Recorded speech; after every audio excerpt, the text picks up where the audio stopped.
রাত্রি তখন 2-2:30 হবে।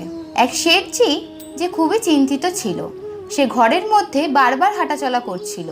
কেন এমন হচ্ছিল বুঝতে পারছিল না। ঘুম আসছে না, শুধু উল্টোপাল্টা ভাবনা মাথার মধ্যে ঘুরছে। সে তখন ভাবে একটু বাইরে থেকে ঘুরে আসি, যদি ভালো লাগে।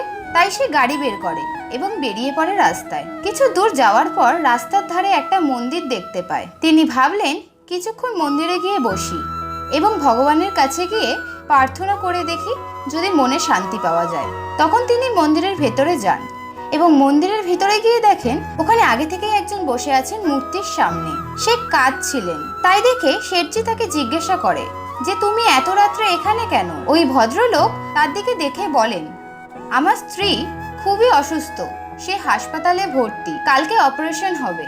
আমার কাছে অত টাকাও নেই, আর যদি কালকে অপারেশন না হয় উনি হয়তো মারা যেতে পারেন। এই শুনে শেঠজি তার পকেটে যত টাকা ছিল ওই গরিব লোকের হাতে দিলেন। ও দেখলেন ভদ্রলোকের চোখে এক খুশির ঝলক। সে বিশ্বাসই করতে পারছিল না। শেঠজি ওনার হাতে একটা কার্ড দিলেন এবং বললেন, এতে আমার নম্বর আছে এবং আমার ঠিকানাও রয়েছে, যদি দরকার হয় আমাকে ফোন করে, না হলে আমার বাড়িতেও আসতে পারো। এই শুনে ভদ্রলোক শেঠজির হাতে কার্ডটা দিয়ে বলেন, আমার তো ঠিকানার দরকার নেই, আমার কাছে তো আগে থেকেই ঠিকানা রয়েছে। শেঠজি বললেন, কার ঠিকানা রয়েছে? গরিব লোকটা বললেন যে রাত 2-2:30 সময় আপনাকে এখানে পাঠিয়েছেন, তার ঠিকানা আছে আমার কাছে।